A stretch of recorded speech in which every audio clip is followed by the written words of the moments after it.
Hi everyone, I'm Red Hill Eagle, and I'm just recording an extra quick video here to address a question from Aaron Kyle 1996 in the comments from the first episode. I kind of answered a little bit in the comments, and I said I'd go into more detail in episode 4 since I've already recorded and edited episodes 2 and 3. But I didn't want the guide to wait that long, and I enjoy talking about my booking philosophy, so here goes. Aaron Kyle asked, any particular reason for your booking philosophy of mostly no really young guys or super small singles guys outside of them being green and mostly less talented? He also went on to ask if I'd use a development company if I had one. Well, the answer to that question is yes, I would use a development company. To answer the first question, I'll break it down into two parts. First off, small guys. I'm very old school when it comes to wrestling. We're supposed to believe that these people are having real fights, it's a real competition. And I just think bigger guys are more realistic or likely to enter an industry that requires you to fight, especially in a company that doesn't split weight divisions. For example, boxing does. I mean, Rey Mysterio wouldn't go up against Anthony Joshua in a real fight, would he? Right? So there are exceptions, particularly in an industry like wrestling. You can do this kind of thing. You may have a small guy who is just out of this world, and you can't bring yourself to release him. He doesn't want to increase in size, so you're kind of like, okay, you can tell a story on how he works hard and he overcomes the impossible to make his dream come true, right? You can, and he overcomes. He's small, but he just seems to be able to tactically get over his bigger opponents and just wear them down, and just somehow he manages it, and he does it, and in the end he beats this giant compared to him, giant of a man. He becomes world champion, brilliant. Everyone's popping, the crowd love it. But how often can you tell that David and Goliath story, right? Maybe once every 3 or 4 years, maybe even that's pushing it. I don't know. It's just my preference. There's nothing wrong with you doing whatever you want in your saves. As for the age thing, now this one I find quite interesting. The really young guys. Apart from the possibility of them gaining egos by being pushed from a young age and becoming negative backstage, having a I'm a star and you're just a jobber attitude backstage, well, it can happen. It does happen. In one of my saves, I got a guy to the main event at the age of 25. No matter what I did, he just seemed to get over. Even when he was losing, he was getting over, right? Whether it was probably he had a great gimmick or he just had brilliant in-ring skills. His entertainment was actually pretty awesome. And he got over really quickly.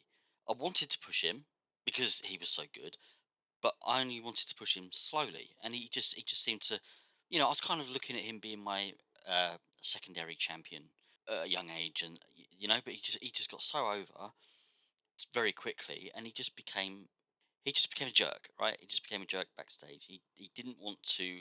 He was refusing to lose to other guys in the main event, guys that were far more experienced, the locker room leaders, even some that were even a little bit more over than him, that had a little bit more pop than him. He was even refusing to lose to them. I mean, he didn't refuse to lose to everybody in the main event. There were people that were maybe 10 points more popular than him, and right, okay, yeah, he'd agreed to lose, but.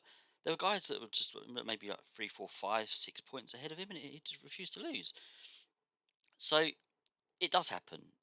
So anyway, it doesn't happen to all young wrestlers, but there is a risk, and there's a much more in depth and bigger reason really why I try to avoid pushing young guys too young, and that is actually linked to title reigns. Okay, I prefer fewer, longer title reigns. Ideally, I don't want anyone being a 6 or 7 time world champion. I certainly don't want a 10-time world champion, right? That if you've won it 10 times, you've also lost it 10 times. Someone could have you know, be a 7 time world champion with a total of 3 years, okay, combined. But I'd rather someone be a 3 time world champion and have a total of 4 or 5 years holding the belt. That's not to say I don't have shorter reigns. Of course I do, right? So usually experiments that go wrong, or like transitional champions. If I'm running a company and I'm going through a phase where I want my main guy to be a face, then I might have a transitional heel champion that might only last a couple of weeks, might last 3 or 4 months, right? So if I have a worker win the world title at the age of 26 or 27, and he's going to start winding down at 40, 41, 42, maybe even a little bit, a little bit older than that, then that's what, 12 to 15 years at the top. Each title reign on average is a year and a half. He's going to end up with multiple title reigns, right? Possibly 8, 9, 10 title reigns over that time.